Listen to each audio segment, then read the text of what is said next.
Salute Bharat. Salute ഭാരതിൽ നമ്മോടൊപ്പമുള്ളത് മുതിർന്ന മാധ്യമപ്രവർത്തകൻ Shri രാജഗോപാലാണ്. Sir നമസ്കാരം. നമസ്കാരം. സാർ, നമ്മളിപ്പോൾ ഈ പ്രാദേശിക പാർട്ടികൾ, അതായത് ഇപ്പോൾ തമിഴ്നാട്ടിലെ DMK, ബംഗാളിലെ തൃണമൂൽ കോൺഗ്രസ്, ഇങ്ങനെ നമ്മുടെ കേരളത്തിലെ കേരള കോൺഗ്രസ്, ഇങ്ങനെ കുറേ പ്രാദേശിക പാർട്ടികൾ, പ്രത്യേകിച്ച് നമ്മൾ ഈ പറഞ്ഞ ബംഗാളിലെയും തമിഴ്നാട്ടിലെയും ഈ രണ്ട് പ്രാദേശിക പാർട്ടികളും താരതമ്യേന ദുർബലമായിക്കൊണ്ടിരിക്കുകയാണോ? അതായത് നമ്മളിപ്പോൾ അവസാനം കേൾക്കുന്ന വാർത്ത തമിഴ്നാട്ടിൽ DMK ഒരു മൂന്നാം മുന്നണിക്ക് ശ്രമിക്കുന്നു എന്നാണ്. സർ, ഈ പ്രാദേശിക പാർട്ടികൾ ഇല്ലാതായി പോകുന്നത് BJPയുടെ ഒരു തന്ത്രമാണോ, അല്ലെങ്കിൽ DMK ഒരു മൂന്നാം മുന്നണിക്ക് ഇപ്പോൾ ശ്രമിക്കാൻ പോകുന്നത് എത്രത്തോളം വിജയിക്കും? ഇത് രണ്ടും ഒരേ ഇതിൻ്റെ ആൻസർ വരുന്ന ഒന്നിലേക്കാണ്. സർ, ഒന്ന് പറയാമോ സർ? അയ്യപ്പദാസ, DMK, TMC ഇങ്ങനെയൊക്കെ കേരള കോൺഗ്രസ് പാർട്ടികൾ എന്നൊക്കെ പറയുന്നത് അവരുടെ സംസ്ഥാനങ്ങളിൽ മാത്രമേ പ്രവർത്തിക്കുന്നുള്ളൂവെങ്കിലും പ്രാദേശിക പാർട്ടി എന്ന് വിളിക്കാനല്ല ഇവർ ഇഷ്ടപ്പെടുന്നത്. ഇവരിഷ്ടപ്പെടുന്നത് ഞങ്ങളും ദേശീയ പാർട്ടികളാണെന്നാണ് പറയുന്നത്. എങ്കിൽ മാത്രമല്ലേ ചില സംഭാവനകളൊക്കെ കിട്ടത്തുള്ള അയ്യപ്പദാസെ. ദേശീയ പാർട്ടിയാണെന്ന് പറയും ഇത്ര ശതമാനം സീറ്റും എണ്ണമൊക്കെ ശതമാനം വോട്ടൊക്കെ കാണിച്ചെങ്കിൽ എന്റെ സംഭാവനയെ കിട്ടത്തുള്ളൂ. ദേശീയ പാർട്ടികൾ എന്നാണ് പറയുന്നതെങ്കിലും ഇതൊക്കെ ഈ സംസ്ഥാനങ്ങളിൽ മാത്രമേ ഉള്ളൂ. ഇപ്പൊ DMKക്ക് തമിഴ്നാടല്ലാതെ വേറൊരു യൂണിറ്റ് വേറെ ഒരു സംസ്ഥാനത്തുള്ളതായിട്ട് നമുക്കറിയില്ല, അല്ലേ? TMCക്ക് അതേപോലെ തന്നെ പശ്ചിമ ബംഗാളില്. പിന്നെ കേരള കോൺഗ്രസ്സുകാരുടെ കാര്യം പറയണ്ട, അതിപ്പോ 3-4 മറ്റോ ഉണ്ട്. പിന്നെ മാണിയുണ്ട്, പിന്നെ ജോസഫിന്റെ പേരിൽ ഒരെണ്ണമുണ്ട്, R ബാലകൃഷ്ണപിള്ളയുടെ ഉണ്ട്, പിന്നെ അതേപോലെ തന്നെ അനൂപ് ജേക്കബ് ഗ്രൂപ്പിന്റെ ഉണ്ട്. അതെ. പിന്നെ ഇപ്പൊ ആന്റണി രാജുവിന്റെ നിലവിലുണ്ടോ എന്ന് അറിയത്തില്ല. തിരുവനന്തപുരം സെൻട്രലിൽ ജയിച്ച ആന്റണി രാജുവിന്റെ ഒരു കേരള കോൺഗ്രസും ഉണ്ട്. അപ്പൊ അങ്ങനെ 4-5 കേരള കോൺഗ്രസ് കേരളത്തിലും ഉണ്ട്. അപ്പൊ ഇങ്ങനൊക്കെയാണ് ഇതിന്റെ ഒരു കണക്ക് പോകുന്നത്. പക്ഷെ ഈ അയ്യപ്പദാസിന്റെ ചോദ്യത്തിലേക്ക് വന്നു കഴിഞ്ഞാല്, ഈ ആദ്യത്തെ BJPയുടെ ലക്ഷ്യം എന്ന് പറയുന്നത് കോൺഗ്രസ് മുക്ത ഭാരതം എന്നുള്ളതായിരുന്നു. അതായിരുന്നു അവരുടെ ഒരു അജണ്ട എന്ന് പറയുന്നത്. 2014 അധികാരത്തിൽ വരുന്ന സമയത്ത് അവരിട്ട ലക്ഷ്യം അതായിരുന്നു. അന്നല്ല, അതിനു മുമ്പ് തന്നെ അത്തരം കാര്യങ്ങളെല്ലാം പ്ലാനിങ് ഒക്കെ ഉണ്ടായിരുന്നു. അപ്പൊ ആദ്യത്തെ മന്ത്രിസഭ ആദ്യത്തെ ടൈം പൂർത്തിയാക്കിയ ശേഷമാണ് ഇക്കാര്യത്തിൽ വളരെ കർശനമായ നിലപാടെടുത്തത്. ഇനിയിപ്പോ ഈ പറഞ്ഞതുപോലെ കോൺഗ്രസിനെ നോർത്ത് ഇന്ത്യയിൽ നിന്ന് ഏതാണ്ട് അവരുടെ കാര്യം വിജയിക്കുകയും ചെയ്തു. നോർത്ത് ഇന്ത്യയിൽ കോൺഗ്രസ് ഒരു പാർട്ടി വേണ്ട. അത് UP ആയിരുന്നു അവിടെ പ്രധാന തട്ടകമായിട്ടുണ്ടായിരുന്നത്. കോൺഗ്രസിന്റെ ഏറ്റവും വലിയ അടിത്തറ UP ആയിരുന്നു. പിന്നെ മധ്യപ്രദേശ്, രാജസ്ഥാന് ഇങ്ങനെയൊക്കെയുള്ള സ്ഥലങ്ങളായിരുന്നു. അവിടെ നിന്ന് കോൺഗ്രസിനെ ഏതാണ്ട് പൂർണ്ണമായിട്ട് വാഷ് ഔട്ട് ചെയ്യുന്ന രീതിയിലേക്കുള്ള ഒരു ക്യാമ്പയിനാണ് നടത്തിയത്. ഒരു വിജയിച്ചത് UP ആണ്. UP സർവാധികാരം കൊണ്ട് വിജയിച്ചു. രാജസ്ഥാനിൽ ഇങ്ങനെ മാറി മറിഞ്ഞും ഒക്കെ നിൽക്കുകയാണ്. മധ്യപ്രദേശിലും കുറച്ചൊക്കെ സ്ട്രെങ്ത് ഉണ്ട്. പിന്നെ മഹാരാഷ്ട്രയായിരുന്നു കോൺഗ്രസിന്റെ മറ്റൊരു ശക്തി കേന്ദ്രം. മഹാരാഷ്ട്രയാണ്. പിന്നെ കഴിഞ്ഞ പാർലമെന്റ് തെരഞ്ഞെടുപ്പിൽ കുറച്ച് സീറ്റ് അവിടുന്ന് കിട്ടിയിട്ടുണ്ട്. പക്ഷെ ഇപ്രാവശ്യം മഹാരാഷ്ട്ര ശ്രദ്ധിക്കുന്നുണ്ട്. പിന്നെ സൗത്തിലാണ് ഇപ്പൊ അവർക്ക് ആകെ ഒരു എഡ്ജ് കിട്ടിയിരിക്കുന്നത്. കോൺഗ്രസിന് ഒരു എഡ്ജ് കിട്ടിയിരിക്കുന്നത് സൗത്തിലാണ്. അപ്പൊ അങ്ങനെ വന്നു കഴിഞ്ഞപ്പോഴേ ദേശീയ തലത്തില് കോൺഗ്രസ് മതി എന്നുള്ള ഒരു നിലപാടിലേക്കാണ് ഇപ്പോഴേ. ദേശീയ തലത്തിൽ പ്രതിപക്ഷത്തായി കോൺഗ്രസ് ഇരുന്നോട്ടെ, അത് വേണമല്ലോ. സ്വാഭാവികമായിട്ട് ഒരു പ്രതിപക്ഷ കക്ഷി ഇന്ത്യയിൽ ഉണ്ടാകണം. അത് ഒരു നാച്ചുറൽ ജസ്റ്റിസ് ആണ്.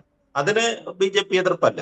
പക്ഷേ അവർക്കിപ്പോ മനസ്സിലായിരിക്കുന്ന ഒരു കാര്യം എന്ന് പറയുന്നത്, ഇവർക്ക് ഇത്രയും സീറ്റുകൾ, അതായത് പ്രതിപക്ഷ മുന്നണിക്ക് ഇന്ത്യ സഖ്യത്തിന് ഇത്രയും സീറ്റുകൾ കിട്ടാനുള്ള ഒരു കാരണം, അതാണ്ട് 243 സീറ്റുകളാണ്, അല്ലെ?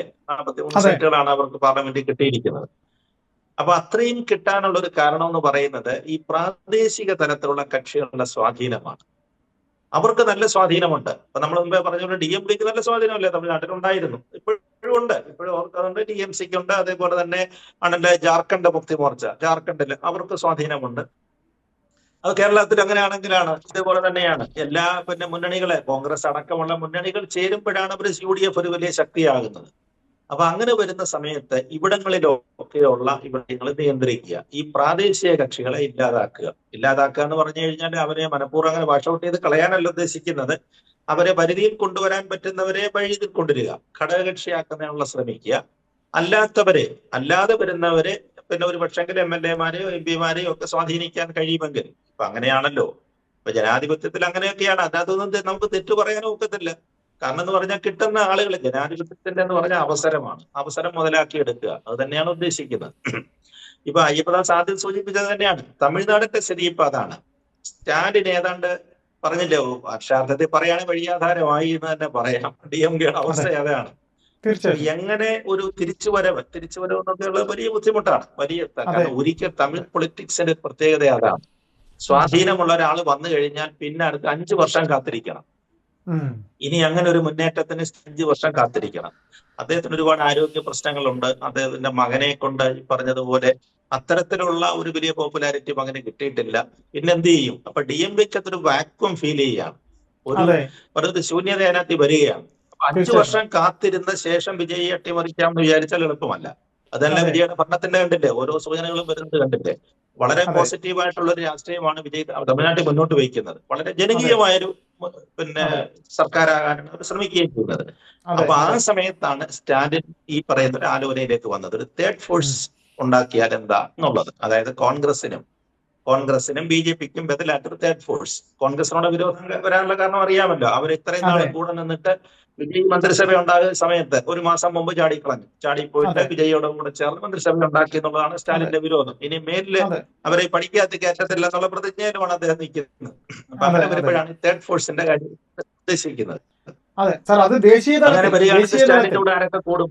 ദേശീയ തലത്തിലാണ് ഒരു മൂന്നാം ഒരു മുന്നണി ദേശീയ ഇപ്പൊ തലത്തിൽ സാറ് പറഞ്ഞ പോലെ ആ അതെ അതെ കൂട്ടായ്മയ്ക്ക് സ്റ്റാലിൻ അപ്പൊ അതെ കൂട്ടുകാരെ കിട്ടിയിട്ടുണ്ട്. ഇദ്ദേഹത്തെ പോലെ അതെ വഴിയാധാരമായി 1-2 ആളുകൾ ഉണ്ട് അതെ ഇപ്പോഴേ. സാർ ഇപ്പൊ ഒന്ന് അത് ഞാൻ ഇടയ്ക്കൊന്ന് പശ്ചിമ ഇടപെടുകയാണ് സാർ. ബംഗാളില് അതായത് അതെ സാറ് പറഞ്ഞ പോലെ ഇനി ഇപ്പോൾ 5 കൊല്ലം അല്ലെങ്കിൽ പോട്ടെ തമിഴ്നാട്ടിലെ സംസ്ഥാന രാഷ്ട്രീയത്തിൽ അവർ ഇടപെടുന്നതിന് മുമ്പ് 2029 ലോകസഭ വരുന്നുണ്ട്. അപ്പോൾ ആദ്യം അവർ ദേശീയ തലത്തിൽ ശ്രമിച്ച ശേഷമേ സംസ്ഥാന തലത്തിലേക്ക് അവർ വരുള്ളൂ.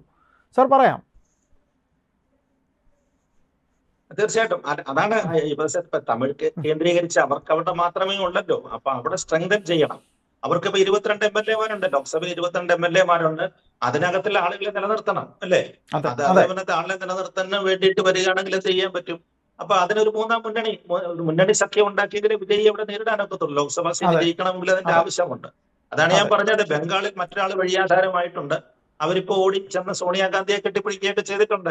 നമ്മുടെ പഴയ അതെ ആന്റിയല്ലേ, അപ്പൊ അതുകൊണ്ട് എന്നെ ഒന്ന് രക്ഷിക്കണം എന്നൊക്കെ പറഞ്ഞിട്ട്. അപ്പൊ കഴിഞ്ഞ ഉം. ദിവസമൊക്കെ വന്ന വാർത്തകൾ കേട്ടില്ലേ. അപ്പൊ ഉം. അവരോട് പറഞ്ഞെന്ന്, നിങ്ങൾ തിരിച്ചു വരാൻ നിങ്ങളെ കോൺഗ്രസിന്റെ ഉപാധ്യക്ഷയാക്കാമെന്ന്. അപ്പൊ ഉം. കോൺഗ്രസിന്റെ അവസ്ഥ ആലോചിച്ച് നോക്കി. ഇത്രയും നാളും അവരോട് മല്ലടിച്ച് ബംഗാളിലെ അവരെ നിലം തൊടിയിക്കാതെ കൊണ്ട് നടന്ന മമതാ ബാനർജിയെ കോൺഗ്രസ് ഉപാധ്യക്ഷയാക്കാമെന്ന് പറഞ്ഞു എന്നാണ് പറയുന്നത്. അത് സാറെ എതിർത്തു. വാർത്തകളാണ്. അതിന് നമുക്കതിന്റെ AICC കൺഫർമേഷൻ അല്ല AICC പറഞ്ഞു കൺഫർമേഷൻ ഒന്നും കൊടുത്തിട്ടില്ല, അങ്ങനെയൊന്നും പറഞ്ഞിട്ടില്ല എന്ന് പറഞ്ഞു. ഉം.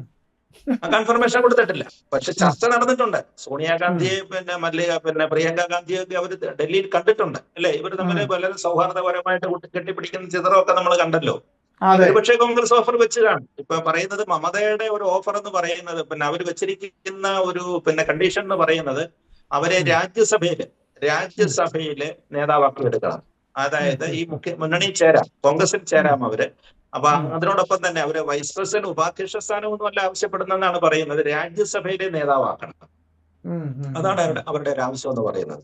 ഉം. അതിന് ഉം. കോൺഗ്രസ് എത്ര കണ്ട് വഴങ്ങുമെന്ന് അറിയത്തില്ല. അപ്പൊ കോൺഗ്രസ് അതിനകത്ത് ചില കണ്ടീഷൻസ് പറയുന്നുണ്ട്. അങ്ങനെ ഉണ്ടെങ്കിൽ നിങ്ങൾ തമിഴ്നാട് ഞാൻ ബംഗാളിലെ ഉം. കോൺഗ്രസിന്റെ ചുമതല ഞങ്ങൾ ഏറ്റെടുക്കും, ഞങ്ങൾക്ക് ഉം. വിട്ടുതരണം. മമതാ ബാനർജി അവിടുന്ന് മാറണം, ബംഗാൾ പൊളിറ്റിക്സ് ഉം. നിന്ന് മാറണം. ഉം. അപ്പൊ അവരുടെ അധിർ രഞ്ജൻ ചൗധരി അവരുടെ കോൺഗ്രസിന്റെ നേതാവുണ്ട് അവിടെ. അപ്പൊ അദ്ദേഹത്തിന് ഉം. ചുമതല കൊടുക്കണം, അദ്ദേഹത്തിന്റെ ഉം. തീരുമാനം അറിയണം. അധിർ ഉം. രഞ്ജൻ എന്ത് പറയുന്നു എന്നുള്ളതിനെ കുറിച്ച് വലിയ പ്രശ്നമാണ്. അപ്പൊ ഞങ്ങൾക്ക് വേണം അവിടുത്തെ ബംഗാളിലെ ലീഡ് സ്ഥാനം. അതായത് ഉം. ഞങ്ങൾ ഉം. നയിക്കാം, ഞങ്ങളുടെ ഉം. നേതാക്കന്മാരെ നയിക്കാം, ഇവരിങ്ങോട്ട് ഉം. മാറട്ടെ, ഡൽഹിയിലേക്ക് മാറട്ടെ. ഇപ്പൊ അതാണ് ഉം. നല്ലത്. ഒരു കണക്കിന് അവർക്ക് മാറുകയും കൂടെ നല്ലതല്ലെന്നുണ്ടെങ്കിൽ നമ്മൾ അഭിഷേക് ബാനർജിക്ക് പറ്റിയ പോലെ ഇരിക്കും.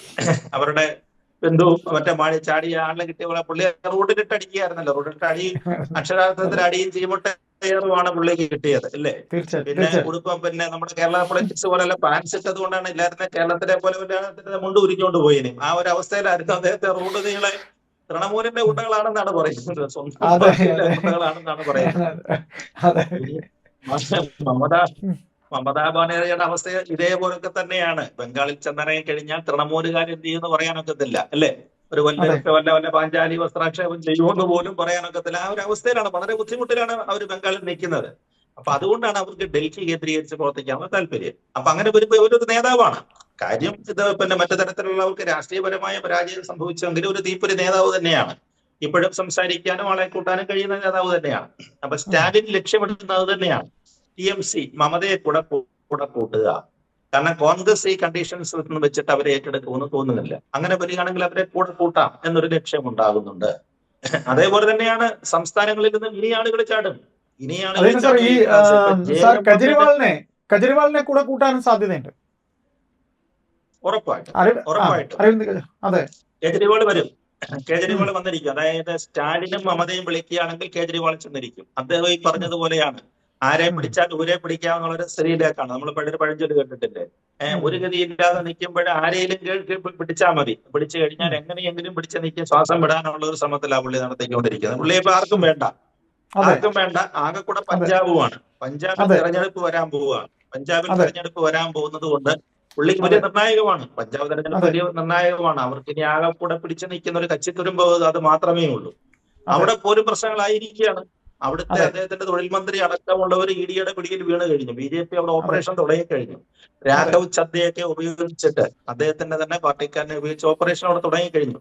അതിന്റെയൊക്കെ പരിണിത ഫലമാണ് ഈ പാറ്റ പാർട്ടി എന്ന് പറയുന്ന അയ്യപ്പദാസെ. പാറ്റയൊക്കെ ഇപ്പൊ ഇറക്കിയതിന്റെ കാര്യം തന്നെയാണ്. പഞ്ചാബ് തെരഞ്ഞെടുപ്പിനകത്ത് എങ്ങനെങ്കിലും പിടിച്ചു കയറാൻ വേണ്ടിയിട്ടുള്ള പരിപാടിയൊക്കെയാണ് നടക്കുന്നത്. അപ്പൊ അങ്ങനെ ഒരു കേജ്രിവാൾ വരും, ഉറപ്പായിട്ടും കേജ്രിവാൾ വരും എന്നാണ്. സാർ, നമ്മൾ ഈ വിഷയത്തിന്റെ ഒരു അവസാനത്തേക്ക് നമ്മൾ പോകുമ്പോൾ ഇങ്ങനെ ഇത്തരത്തിലൊരു മൂന്നാം മുന്നണിക്ക് സാധ്യതയുണ്ടോ? അങ്ങനെ എന്തെങ്കിലും സംഭവിക്കുമോ? അതായത് DMK, TMC, ആം ആദ്മി, പിന്നെയും പ്രാദേശിക പാർട്ടികൾ നിരവധിയുണ്ട്. അതെല്ലാം ഒക്കെ കൂടെ ചേർന്നുകൊണ്ട് ഒരു മൂന്നാം മുന്നണിക്കുള്ള സാധ്യതയുണ്ടോ? നമുക്ക് അതുകൂടെ പറഞ്ഞുകൊണ്ട് ഈ സംസാരം അവസാനിപ്പിക്കാം. എന്തെങ്കിലും സാധ്യത കാണുന്നുണ്ടോ? അല്ലാതെ എന്ത് ചെയ്യും? ഇപ്പൊ നമ്മള് ജാർഖണ്ഡ് ഞാൻ പറയാൻ വന്നതിന്റെ കാര്യം എന്താണെന്നറിയാം. ജാർഖണ്ഡ് മുക്തി മോർച്ച ഏതാണ്ട് വലിയ അപകടത്തിലാണ്. അവർക്കെന്ന് പറഞ്ഞാൽ അവർ ഇത്രയും നാൾ അവിടെ പിടിച്ചു നിർന്നുകൊണ്ടിരുന്നത്. ഇപ്രാവശ്യം BJP അവർക്ക് തോൽപ്പിക്കാൻ കഴിഞ്ഞത് അവിടുത്തെ കൊള്ളക്കാരെ ഉപയോഗിച്ചാണ്. നക്സൽ പ്രദേശങ്ങളിൽ മുഴുവൻ അവരുടേതായ ആളുകളായിരുന്നു. അവിടുത്തെ ജാർഖണ്ഡിലെ കാടുകളിലേക്കൊന്നും ആർക്കും കയറി ചെല്ലാൻ പറ്റത്തില്ലായിരുന്നു.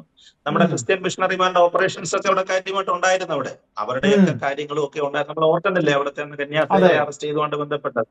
അവർക്ക് മാത്രമേ ഇവരുമായിട്ട് ബന്ധപ്പെടാൻ പറ്റിയിരുന്നുള്ളൂ. മറ്റൊരു പാർട്ടിക്കാർക്കൊന്നും അവിടെ ചെല്ലാൻ പോലും പറ്റിയിരുന്നില്ല. അപ്പൊ അങ്ങനെയൊക്കെയുള്ള ആരോപണങ്ങളൊക്കെ നിന്നിടത്തുനിന്നാണ് അമിത്ഷായുടെ വലിയ ഓപ്പറേഷൻ കഴിഞ്ഞു. ജാർഖണ്ഡിനെ ഏതാണ്ട് നക്സൽ മോചന ഇതായിട്ട് പ്രഖ്യാപിച്ചിരിക്കുകയാണ്. അവിടുത്തെ ഏതാണ്ട് 99% നക്സലുകളും കീഴടങ്ങി കഴിഞ്ഞു എന്ന് പറഞ്ഞാൽ പശ്ചിമ ബംഗാളിലെ പോലെ തന്നെ രാജ്യത്തിന്റെ അകത്തുണ്ടായിരുന്ന ശത്രുക്കളെല്ലാം അവിടെ നിന്ന് പോയി കഴിഞ്ഞു.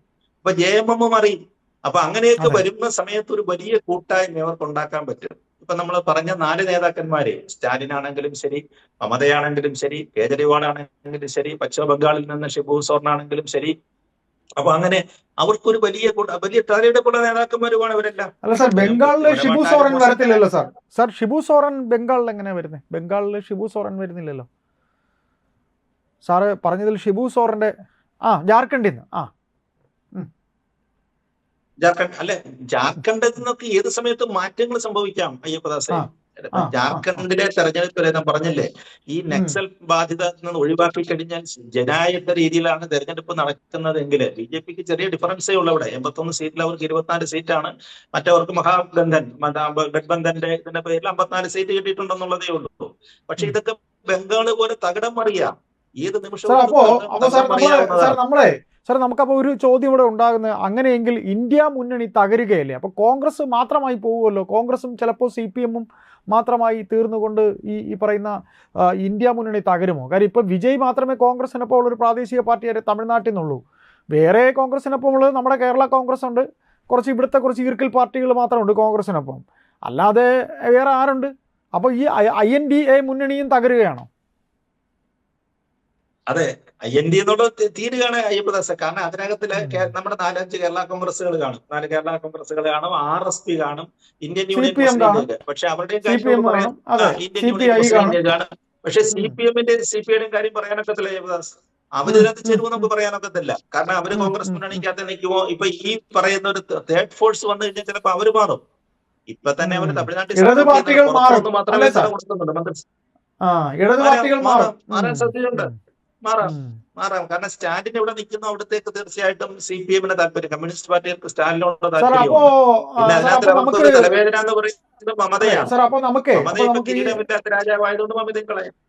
അതെ സാർ, അപ്പോൾ നമുക്ക് ഈ നമ്മുടെ ഈ സംസാരത്തിൻ്റെ അവസാനത്തിൽ നമുക്ക് ചേർക്കാനുള്ളത് ഈ 2029 ലോക്സഭാ തിരഞ്ഞെടുപ്പിൽ BJP ഒറ്റ കക്ഷിയായും ബാക്കി ഈ പറയുന്ന പ്രാദേശിക കക്ഷികളും പിന്നെ INDA മുന്നണി, കോൺഗ്രസും ഒക്കെ ചേർന്ന് ഒരു 3, അതായത് ഒരു 3 മുന്നണികളുടെ പിന്നെ ഇലക്ഷൻ ആയിരിക്കുമോ, തിരഞ്ഞെടുപ്പ് ആയിരിക്കുമോ നടക്കാൻ പോകുന്നത്?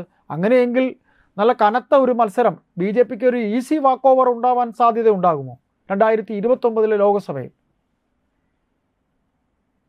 അതിനു മുമ്പ് നമ്മൾ ഉദ്ദേശിക്കുന്ന പോലൊന്നും ആയിരിക്കത്തില്ല. 543 സീറ്റിലേക്കൊന്നും ആയിരിക്കത്തില്ല തെരഞ്ഞെടുപ്പ് വരുന്നത്. ഇപ്പൊ തന്നെ പഴയ ബില്ല്, അന്ന് ലോക്സഭയെ പരാജയപ്പെടുത്തിയ ബില്ല് അവരെടുക്കുന്നുണ്ട്. അതായത് 3/2 ഭൂരിപക്ഷം ഇല്ലാത്ത മണ്ഡല പുനർനിർണയം. അതായത് 823 830 സീറ്റോട്ട് മാറും. അതായത് 543 എന്നുള്ളത് 800 ചില്ലുവാനുമായിട്ട് മാറും. 830 23 30 മാറാൻ പോവാണ്. ആ ബില്ല് പാസ്സാക്കി എടുക്കാൻ സാധിക്കുമെന്നാണ് എനിക്ക് തോന്നുന്നത് BJPയെ കൊണ്ട്. കാരണം വെച്ചാൽ ഇപ്പൊ ഈ പറഞ്ഞ നമ്മൾ പറയുന്ന സ്റ്റാലിൻ പിന്നെ അങ്ങനെ വരുന്ന ഇപ്രാവശ്യം ഒപ്പോസ് ചെയ്യുമോ, എതിർക്കുമോ? മമതയുടെ ആളുകളെല്ലാം പോയി.